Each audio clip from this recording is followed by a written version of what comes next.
Welcome to Aurelius Whitlock's Murder Museum.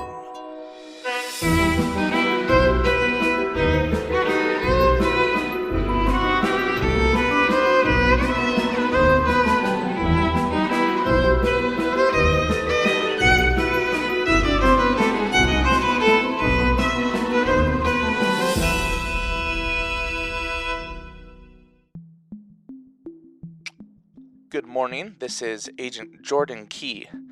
I made it to my room at the Finch Inn last night, but not before meeting a few more characters. Mr. Swan, chief editor of the Shadowhunters Inquirer? Tattler. Chief editor of the Shadowhunters Tattler seemed even more interested in me than I was in him. He followed the Department of Resources, a definitely real government organization, out here to Moonshine, and claims they're buying Mount Harley. I have a feeling he'll expose that it's related to some larger-than-life conspiracy, whether it actually is or not. I also met Miss Kylie Quinn, one of the women who found Marnie Keeler's body in the lake. I set up an appointment with her and her friend Caroline Lynch for this morning. I better be off. Oh, also, I've been in Moonshine for less than 12 hours, and I've already had a nightmare. I dreamt of, well, I'm not sure you'd understand, Bev, whoever you are. Anyways, I'll record another message soon. Incredible. I love that so much. In the morning, unless there's something definitely happening in the lobby, in the dining room, I think I would probably skip breakfast, get in my car, and head to the SS Diner. All right. You go across town to the SS Diner. As you pull up, you see that it's aptly named because the SS Diner is, of course, a boat-themed diner. Yeah, it is. Heck yeah, as it should be. Oh, yeah. So it looks like someone took a houseboat, put it on land, and then screwed in 2 double doors and a dining bar. So you push in, has all the classic kicks of a 50s style diner, the tiles, the red velvet, or sorry, not velvet, the red leather seats that always squeak. Jukebox. And a jukebox. Oh, yes, in the corner. You can pick whatever music you want. At the counter, there's 2 people serving, and there's a whole bunch of booths. Excellent. I choose a booth, one that's not too far out of the way, so I'm easily seen. Okay. After a few minutes, you see Kylie Quinn and Caroline Lynch roll into the diner. I don't think I've seen Caroline Lynch before. What does she look like? Yes. Caroline Lynch has short black cropped hair. She's wearing a long sweater and a pantsuit bottom. How old does she look? Similar age to Kylie, mid to late 20s. Wow, that's crazy because if I recall, she owns the sawmill.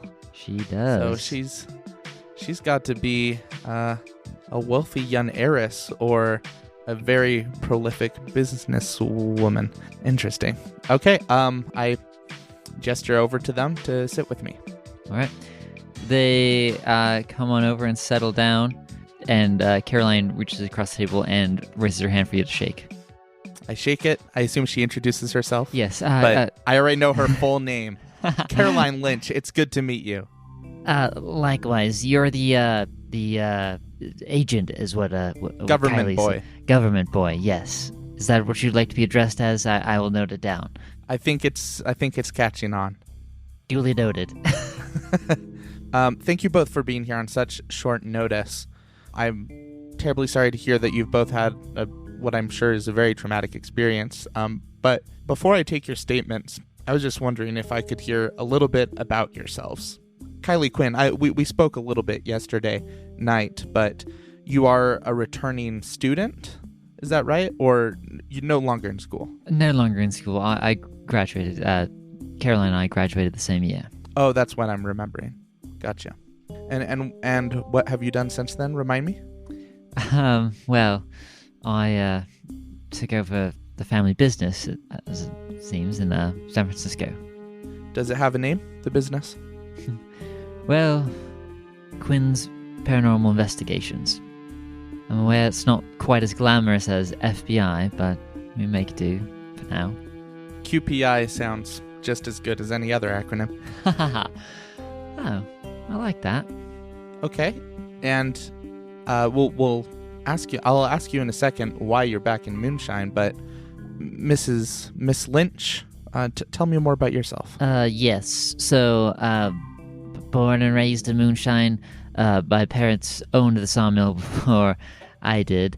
They died earlier last year, and I inherited the whole lot from them. I'm not sure what exactly you want to know, but I can tell you that Kylie's here partially because of my fault. Mm-hmm. A friend of mine, who I suppose is now dead, Marnie, asked me to ask her out here to help her. I see. She wanted some help from a paranormal investigator. Yeah. Would it potentially be something to do with her husband in a coma? Marnie's been a little on edge lately with her husband being in coma for multiple weeks, and I suspect she had hoped that Kylie here could help bridge the gap between the sleeping and the awake, perhaps. Mm-hmm. Which I said I couldn't do. I see, but you still agreed to come out and discuss it with her. Well, yes, I'm not an expert on contacting the dead or anything like that, but I know my fair share of curses and whatnot, so I thought I'd come and give it a look. Couldn't hurt. Besides, I haven't been back to Moonshine since university, so... Mm-hmm. Now, sorry, you inherited the paranormal investigation, but you say that you don't know anything about contacting the dead. What are you doing then? Like, are you finding ghosts? Are you like, where do you get your information if you kept paranormal in the name? Well, I suppose I'm more of a paranormal researcher, but investigator sounds good. And I don't have to be a medium to investigate ghosts and such. I see. I understand. I apologize. Just trying to understand the players in this picture. At this point, a server comes over, one of the people at the bar comes over, wearing a greasy apron, plethora of stains, slicked back hair. Can I get you anything? You can get me water on the rocks, and a bottle of ketchup for the girl. No, never mind. Let me try again. Give me a large plate of scrambled eggs to share.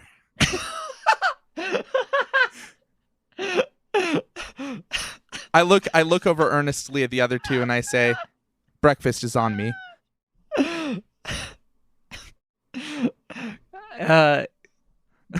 Clearly, thank you. I'll be right out with that. Did you take back the water and the rocks, or is that still canon? No, I'll take that as well. So you're clearly from out of town. We don't have rocks, but we do have ice and any Pepsi products you could want. Not a sponsor. Wow, I was about to say, did you get Pepsi in on this? Dang. Could I please get Starry, the new Pepsi beverage equivalent to Sprite, known for being just as delicious? And I'm just joking.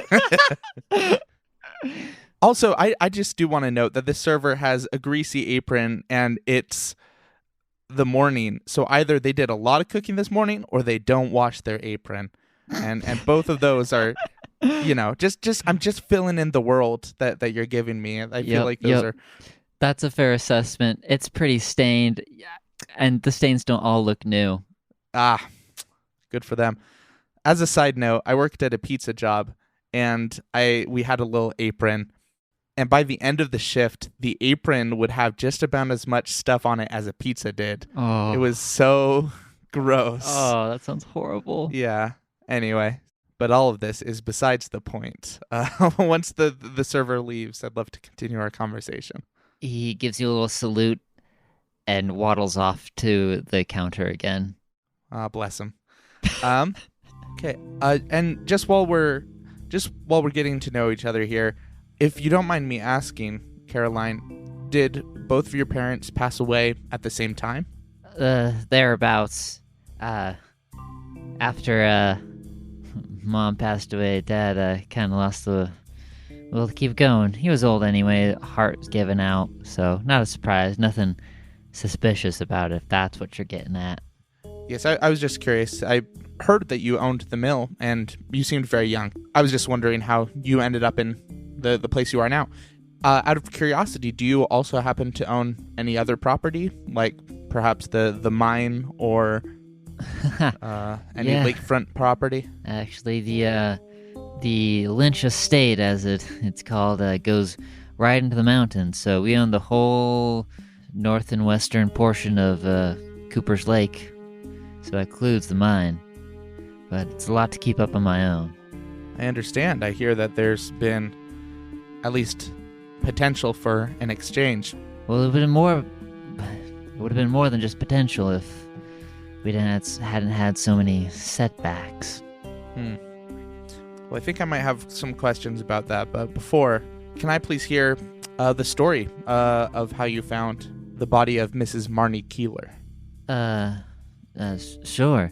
Kylie hops in. I just arrived in Moonshine. I met Caroline at the mill and caught up on old times a little bit, and I still needed to stretch my legs. I'd been in the car for a hot second, so we took a spin around the lake, and as we were about halfway across the southern bank, we saw something floating in the water. Wouldn't you say that's pretty coincidental that you ran into the exact person that requested your presence here? I suppose so. Not necessarily ran into, more dragged body out of water, but yes. Unfortunately, in the paranormal realm, coincidences are more frequent than one might think. Interesting. Were you planning on meeting her at the lake? Did you have a rendezvous scheduled? No, I hadn't. I said I'd meet her when I come up here. Caroline steps in. I hadn't heard from her in a few days, so I hadn't actually seen her since Saturday or so. About 4 days. But last time I spoke, she still wanted to speak with Kylie, so I assumed we'd get that all set up when Kylie arrived. So would you say that Marnie has been more reclusive? Had been more reclusive the week or 2 weeks before her death? Yes, but it's hard to tell what to do with her husband and what's to do with other things. She was a little obsessed. I mean, you don't just ask a paranormal investigator to come up to your town for nothing. No offense. So she was searching for some information from her husband because, correct me if I'm wrong, but a paranormal investigator is not a surgeon or a miracle worker. You would have been there to, of course you say that this is beyond your capabilities, but if you were invited here, it was to learn something. I suspect that she wanted my expertise on something, and with her comatose husband, I wouldn't be surprised if she'd hoped that there was something supernatural about it that I could do that doctors couldn't. So maybe, are you saying that maybe it wasn't information? Well, we'll never know. I was never told exactly why, just that she wanted my help, and I mean, she was going to pay for me, so that's lovely.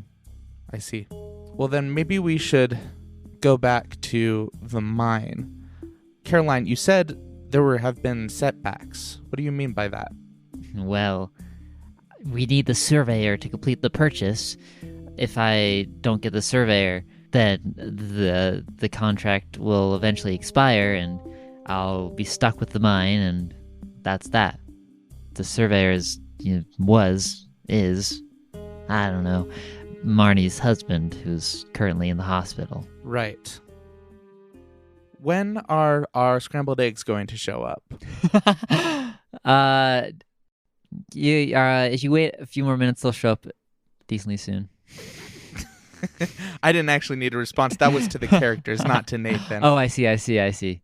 They're being, well, if you want, they're being cracked into the skillet right now. Some nice bacon grease is being laid on the base. Excellent. Yeah. Good ambiance. Okay. Okay. Now, where exactly... I heard that Martin Keeler was found near the mine, apparently amidst surveying. So, do you have any insight, Caroline, into what happened to him? I've only been in the mines a handful of times. It's not my expertise. It's been closed down ever since the airship crash. No one's supposed to go in there. It was just part of the surveying thing. It wasn't supposed to go that deep. Did he go inside the mine? Well, that's what it sounded like. He was found inside the mine. Right at the mouth, so he was doing something there. At this point, the server comes back with a steaming pile of scrambled eggs. Anything else I can do for you, sirs? And ma'ams? And everything else? Oh, did I say scrambled? I meant fried. Could we get these eggs fried instead? Fried, not scrambled. Oh, okay. He leaves the plate there and shuffles back into the kitchen. I don't even like role-playing this. Can I say I don't say that? Yeah, okay. I was gonna do a running gag where then I say, no, I want them hard-boiled. No, I tell him that I'm very satisfied with the heaping plate of scrambled eggs. Thank you. He runs a hand through his greasy hair and goes back to the kitchen. / counter. I hand the two women forks and I say, dig in. They start eating. It's mediocre at best. Excellent. That's what I want to hear. That's what I'm looking for in my themed dining experience. Well, you've been very forthcoming with information. Thank you both. I think I will let you both be on your way. Is there any other information, though, that you'd like to offer up to aid me in this investigation? What kind of information are you looking for? Anything suspicious about the request from Marnie Keeler or the circumstances in which Martin Keeler was found? I also, now that I'm thinking about it, is the mine already somehow in the possession of someone else, or is that all waiting on the final contract being signed? Well, the DOR aren't in control of the mine yet. The sale hasn't gone through, but they have set up their camp, so to speak, on the other side of the lake, and from what I've heard, are a little territorial. They don't want people snooping around. I don't know how you government boys do it, but Thank you for using my preferred title. You're welcome. Interesting. So they aren't controlling the territory, but they're being very controlling of the territory. Got it. I mean, legally, I suppose they have no right, but no one's gonna question a bunch of boys in suits. I put on shades. Well, if there's anyone out there who would, it'd be me. Cue screaming electric guitar. And I stand up, and then I remember I haven't paid the bill, and I sit back down, and I wave over the greasy waiter, and I say, I need to get going. Would you mind bringing out the check to me real quick? He nods. And the other two, Kylie and Caroline, look at you. Anything else? Yes. Is tipping policy here 20%, 25%? Oh, Miss Josephson runs a tight ship, so it's about 25. I didn't get his name. What was his name? Oh, that's not Miss Oh, the waiter doesn't own the restaurant. Who does? Oh, Miss Josephson. She's in the back. In fact, she's coming out right now. You see a tall woman in a diner checkered dress coming out with a pot of coffee. She comes over to your table directly, ignores the other two, but stares pointedly at you and slaps down a cup and starts filling it with coffee. Well now, when did a fancy government boy decide to stop into my humble little diner? Please use my formal title. I am Agent Jordan Key. Oh, my apologies, Mr. Key. Now, which government agency did you say that you worked for? I didn't, actually. Silly me. Nathan just put his hand flirtatiously on his cheek. Like, I'm so engaged in what you're talking about. Okay, what do I do with this interaction? Well, I suppose I don't mind. I'm from the FBI, and I'm investigating a case in town. Really? And what case would that be? A murder case. A murder in quiet little Moonshine? Why, sir, you shock me. Did she just playfully touch my shoulder? She did, yep. Man, I don't have a lot of reasons to dislike her, but I kind of do now. I shrug off the flirtatious touch and I say, if you would know anything suspicious in town, really anything would be helpful to my investigation at this point. Well, I hear everything. Believe me, this diner's the talk of the town. Or more accurately, where I gather the talk of the town. Now, who's this poor fellow who got bumped off? It's not a poor fellow. It's Mrs. Marnie Keeler. Well, tie me up and sell me for Christmas. Oh, my goodness. She was just in here not 4 days ago. Really? It sounded like she was less in public the week or two before her death. Would you mind telling me about this interaction you had here? Oh, well, Marnie's a regular. She always hops in for a bit of pie and a bit of jabber, swapping stories, the like. Been a little less talkative since her husband got himself hit over the head or whatever. But she's been in here every now and then. Last time she was just a few days ago. I stand up from the booth and I walk over to a corner to kind of let it be slightly more private. I excuse myself from the other two women. And I say, so what was the hot gossip this time around? What did you talk about with Marnie? Oh, just this and that. Her latest findings at the library. She worked there, you know.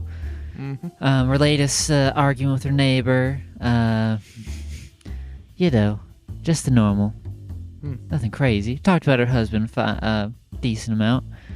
That's all she talked about. She didn't even tip me. Says the other server. How rude. Brandon, go back to washing the dishes. This argument she had with Steve Crockett? Yeah, that's the man. Do you remember any details about that interaction? Not much, just that Steve's a fussy, grumpy old man. Okay. How about her husband? What did she speak about? That's all she spoke about, just him in the hospital, yada, yada, yada. Can I go visit him? Can I go see him? Oh, I can't wait to see him again. I can't wait to speak with him. Oh, my gosh, over and over. Brandon, get back in the kitchen right now. It's kind of a little bit rude of you, Brandon. Was there any indication that she was going to do something or meet someone or had an event on the horizon? It's just, yours might be one of the last conversations we have access to. Well, golly, imagine that, little old me being the last person to talk to someone before they died. Imagine. Well, I don't like that. Fortunately, I can't think of anything off the top of my head. But she certainly had a bee in her bonnet. Oh, thanks, Brandon. You're welcome. You didn't tip me either. I was interrupted part way through my tip. I was asking about tipping you. It's on the record. Listen back to the podcast, man. It's there. A bee in her bonnet. Was there something about the hospital? Like, was she not being allowed to see her husband? Oh, no, as far as I'm aware, she was able to see her husband. But, I mean, it was a few days ago now. What do you mean it was a few days ago now? You can't remember? What do you mean? Well, I get a lot of people in and out of this diner. A lot of people coming to talk. At the time, it didn't seem anything significant. I didn't know she died till just now. Is there anything that would jog your memory? Jog my memory. Sorry, sir, but certainly let you know if anything else comes to mind. Well, I suppose I will come to you if I need to know some rumors, some local this and that. Yes, now, if you excuse me, I'll have to actually head out for the day. Brandon, you're in charge. Oh, sweet Moses. I better get out of here. She grabs her keys. If Brandon's in charge, this entire place might be burning down. She grabs her keys and starts heading towards the kitchen. Are you going to pay your bill, or? Yes. I, Marcus Richardson, acting as Jordan Key, will pay the bill for the large plate of scrambled eggs. You're so nice. Brandon brings out the check and gives you a receipt. The tip's right at the bottom. I really appreciate it. I don't... As the person in charge of this fine establishment, which doesn't happen very often, mind you, I would really appreciate any gratuity that you would be kind enough to give to me, Mr. Government Boy.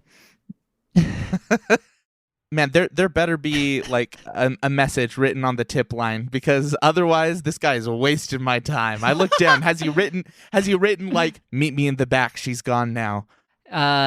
Not so much as that, but you do sense he knows more than he's saying. Okay, so you're telling me I've caught the vibe, even though I haven't. Yes. Okay. I'm going to write down a tip, and then also write down. Well, I guess I could just talk to him now. Yeah. I was going to surreptitiously write like, meet me here at this place at this time, but I'm here at this time at this place. So, assuming it looks like the coast is clear, I'm gonna ask him and say, what do you remember about Marnie Keeler's visit here 4 days ago? Oh, I remember everything. I have a very, very good memory. Mine like a steel trap, I'll tell you. It was 4. So if someone doesn't tip, yes, you'll track it. Oh, I have a list of people who don't tip me. You don't want to be on my list. Noted. Right. So it was 4:03 p.m., 27 seconds past the minute when she walked in.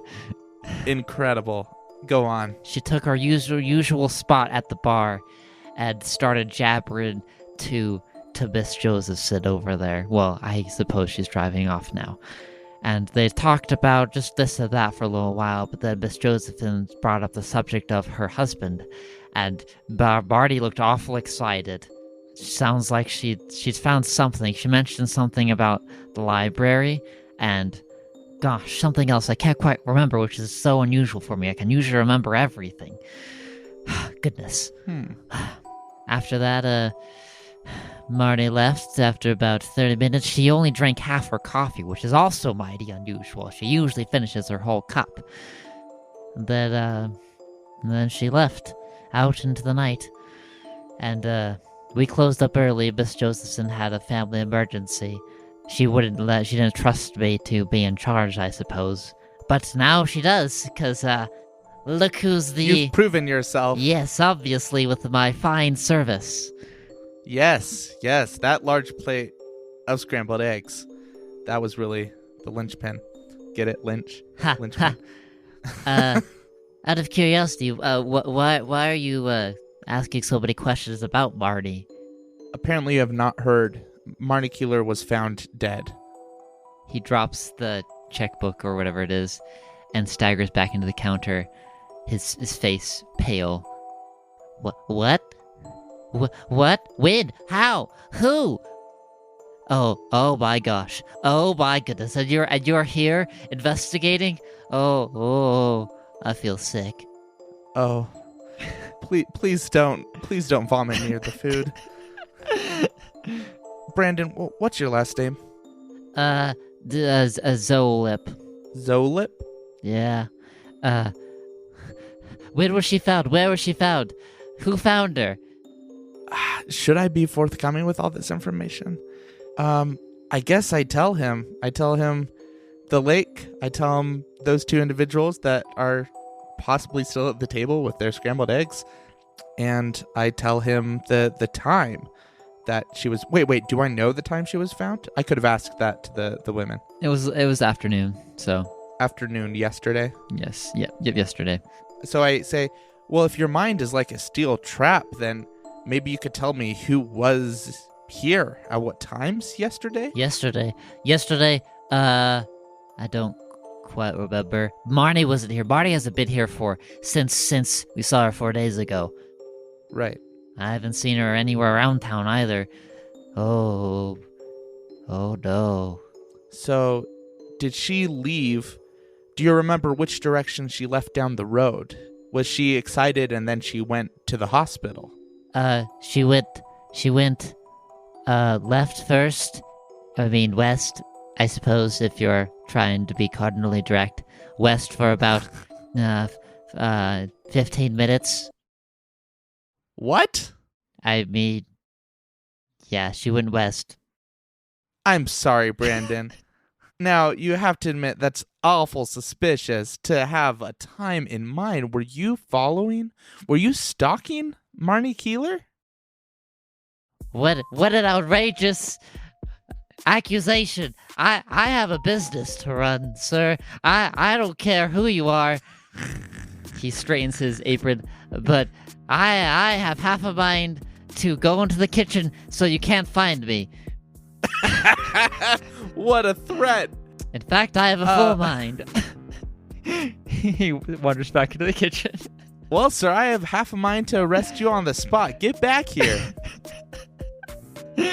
You see his head poke through the little window in the double doors. I'm going to say, think very carefully about how forthcoming you want to be to an FBI agent. We're talking about murder here.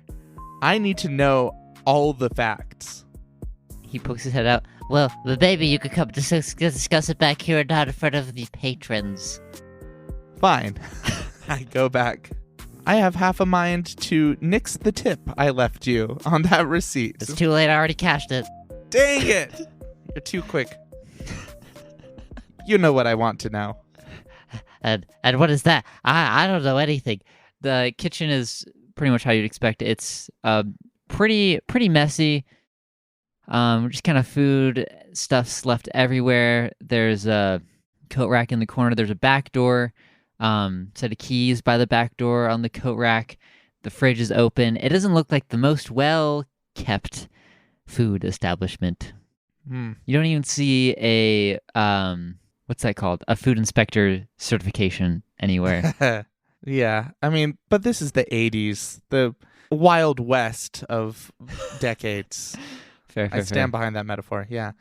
Note to the listener, whenever Nathan mentions keys on the wall, my brain is like, I have to track it. I have to think really, really hard about that. What do I even do with that? Should I sneak back in here? Listener, tell me what to do. Should I steal the keys and come back here later? Comment now in the Discord. Look for evidence? Comment now in the Discord. Gosh, I need your help. That's what we could do with a live show. Like, we could actually... What should I do, everyone? I think that would feel a little too Dora the Explorer. Where is it? It's right behind you. All right. No, I want Brandon to tell me. I want him to tell me, why do you know, or why did you imply that you knew how long Marnie Keeler was driving in a direction? How do you know more than what you would know by just staying in this restaurant 4 days ago? Well, he rolls up his sleeves. Marty's been on the road for a while, because after her husband was in a coma and whatnot. So I just wanted to make sure that she was safe and that she got to where she was going safely.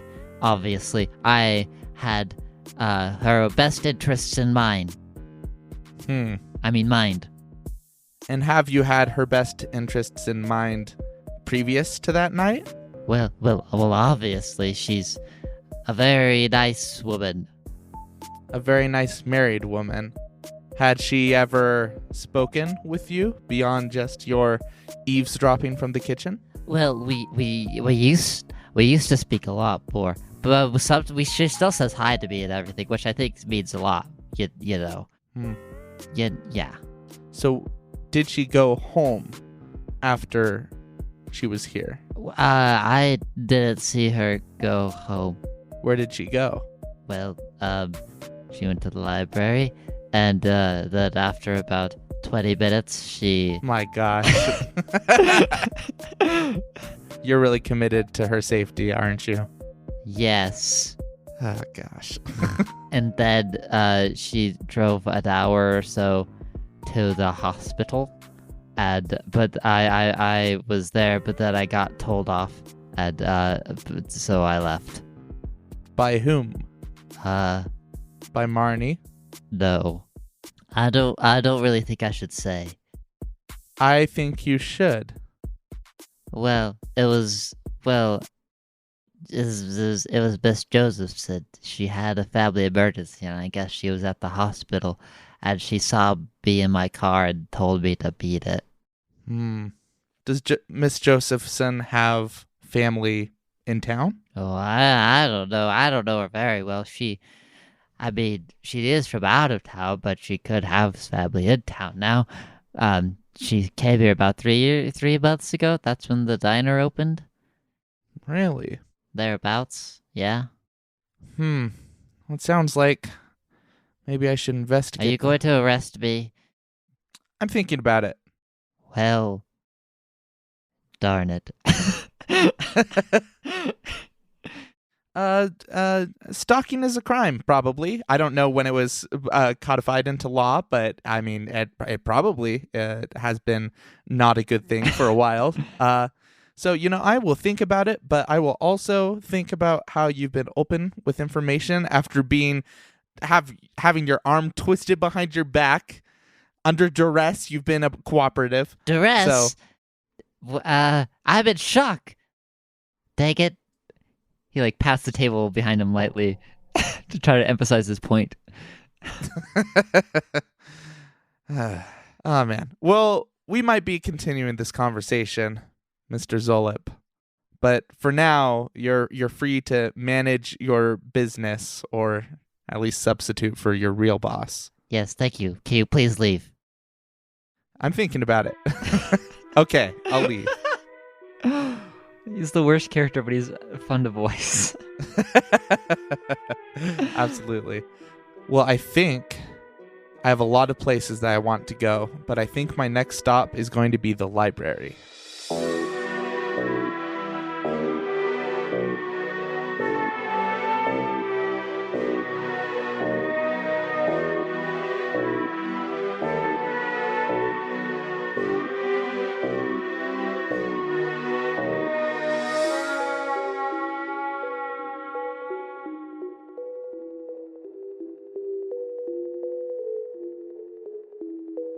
Snelmen, hemos everyone